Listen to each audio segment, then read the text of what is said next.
Another one down. So it's a hard day. Got a lot of situations worked. A lot of run, pass, 2 minutes. A lot of third down stuff.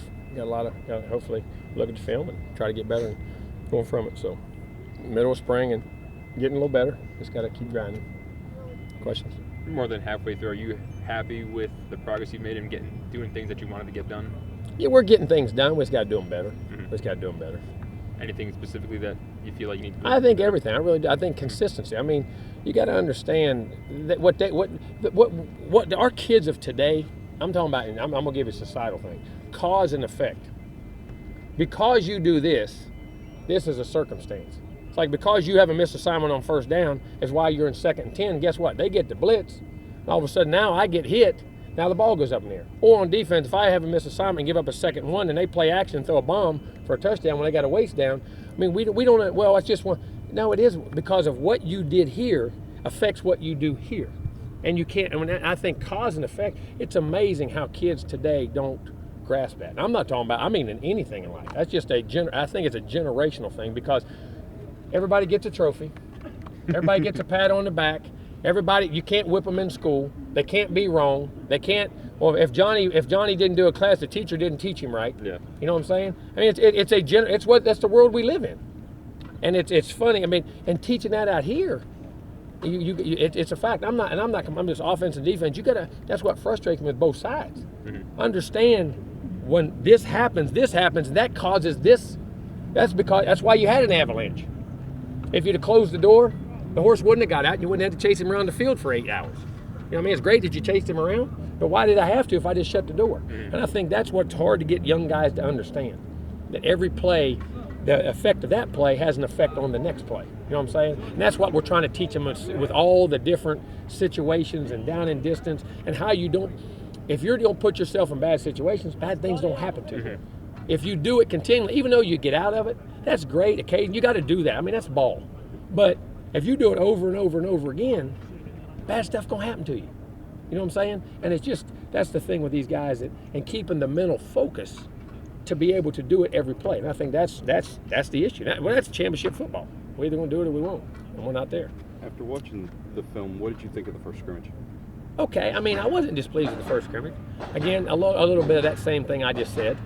You know, cause and effect things. But you saw a lot of young guys for the first time get out there and do some nice things. And then not be consistent, but the physicality was there. We tackled okay. We ran the ball well, threw it, caught it, defense. I mean, it was good and bad both ways.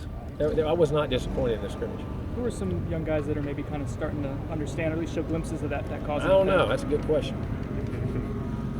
Dalvin Cook looks to be emerging even more as a leader. How has he stepped up this spring? What does that mean? Well, he's been more vocal, and he started doing that at the end of last year, and that's something that's real. I mean, I don't want to force him because you can't tell a guy to do something he's not used to, but he's becoming more natural at it and doing a really good job at it. How's Bobo doing out there? But I was great to see him back. He made a couple plays today and caught the ball and moved well, and very encouraged and really helped us because we're banged up at wideout. It was great to see him out there. Did he get back a little bit earlier than you expected? Yeah, he's getting a little faster. He's healed good, and we got to be careful, make sure we do it. But they're saying everything's good. Has Bobo getting a little time at guard, Coach? Guard and tackle, moving them both. Just trying to get the best 5. We got to find the best 5 players and the best 5 combination of players. And it may be a left guard, it may be somebody else left. We got to find the best 5 We got to find everybody talks about depth. We got to find the first 11 first on each side, and then make sure the good players are doing it right.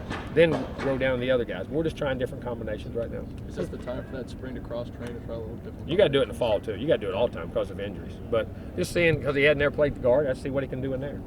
Has Bobo's return brought any kind of change to the wide receivers as a whole? I mean, it gives them their legs. Gives them one more guy getting reps so they're not as tired. George back also? Yeah, George he wasn't in contact, but he got to do all the drills and had a blue jersey, so he got to catch balls and all that. Your take on Trey Marshall after having the injury last year? He looks really good. I mean, as far as his physicality, about being healthy and that type of stuff, he looks really good. I'm sorry? Nooney, how's he doing? Actually good. They said there was no tears and no surgeries, and I thought it was good. But then I saw him walking around today, look a lot better. So I don't know if he'll be able to practice. They said he'd probably be out the rest of spring. But he moved around walking today a lot better. So I'm just saying. Is it knee? Yeah, just knee. Allergies. What's it like having Dion here today? It was great. I mean, it was great. He came in and he was Jalen. We talked in the office, and just And then when like he said, he was very proud that the way the program's come back, and proud again. And also when he's out there in these camps and he's hearing all these kids come up and say, I'm going to Florida State again, hearing that name again and those types of things was really good. But him just being there in the presence. And, this is, when that class came in, was one of the classes that flipped this thing around. When the 87 class started, and, that's what I told our guys. He spoke to our team, and we told him, I had him speak to him about, expectations and what you're here for and having a purpose and driving, and, how one class and one group, they set a standard and then kept that standard going. And then, that's to me the classes that built Florida State during that time. And just reminding them of that legacy and what it meant. But also that he was a great player, but why was he a great player? Like Mickey Andrews said, he was as good a practice player as he ever had. And that, you see all the prime time and the glitter and the glam.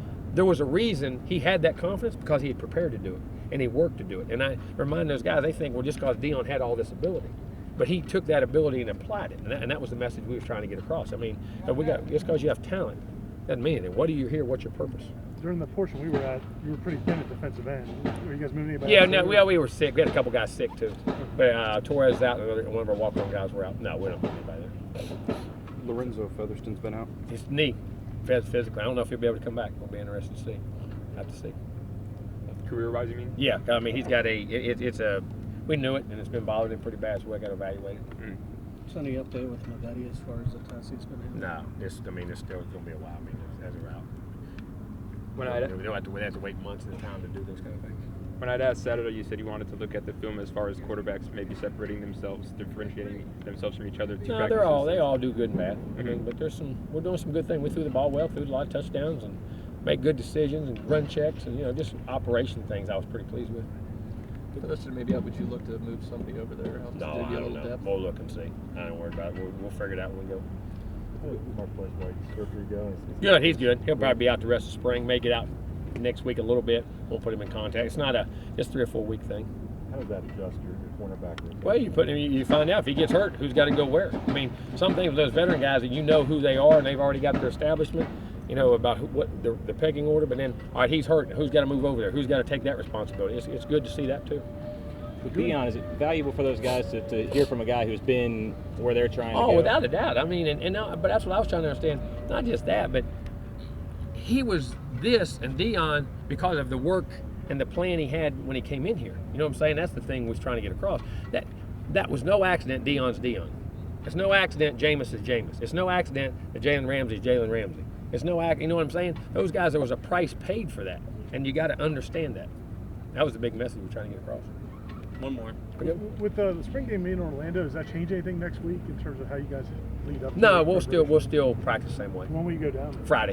We'll bust down Friday and do it like a game. You know what I mean? We'll go stay at the hotel and go to a movie and do all those things. Have our meetings, type stuff. Just put them in that situation when we go down there next year and open up there. You guys trying to do a scrimmage in Doak Saturday, or worried about the rain? Yeah, if it says, I worry about if it's raining, if it's lightning. If it's real bad rain, we'll go inside. If it's just a little bit of rain, we'll stay out there. If it's lightning or any chance of that, we'll go inside. It's supposed to rain, unfortunately. We need to go. I wish we'd get in the stadium.